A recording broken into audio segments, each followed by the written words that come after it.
Bonjour tout le monde, donc voyons aujourd'hui la technique du deadlift.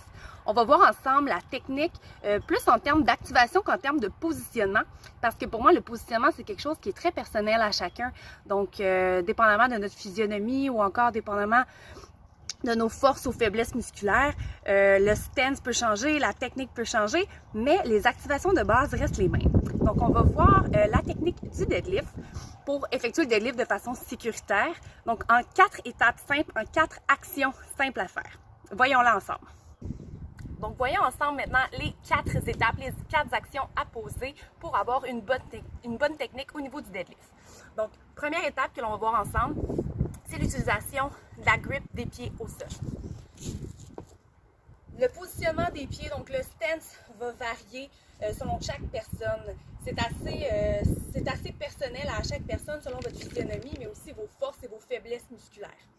Donc, lorsque je prends la position, ce que je veux, c'est vraiment venir m'ancrer au sol. Donc, je veux sentir tout mon pied bien ancré dans le sol, les orteils également. Je vais effectuer une espèce de petite rotation dans mes pieds pour essayer de venir gripper le sol un petit peu plus fort. Donc ça, c'est notre étape 1. Étape 2, lorsque je prends la position, je vais venir pousser dans le sol avec mes talons, ce qui va avoir pour effet de venir activer toute ma chaîne postérieure, principalement mes fessiers, qui va être un muscle super important pour effectuer le mouvement du deadlift.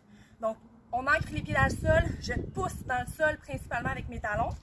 Je vais venir saisir la barre, je garde toujours les 2 premières étapes. Par la suite, ce que je veux venir faire, c'est tirer sur la barre pour créer une tension. Donc, avant d'effectuer le lift, je veux venir créer une tension musculaire pour engager tout mon corps dans le mouvement.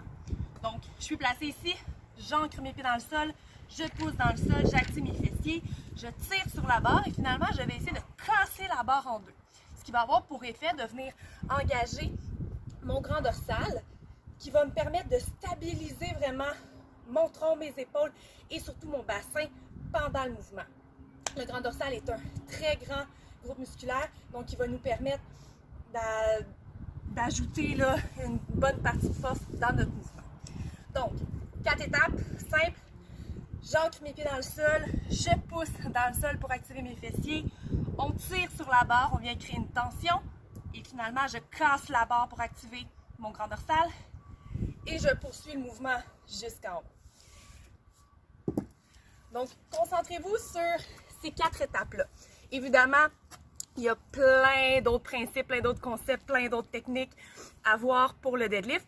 Moi, ce que je veux, c'est que vous ayez seulement 4 étapes en tête, quelque chose de simple, efficace, mais surtout qui va assurer votre sécurité.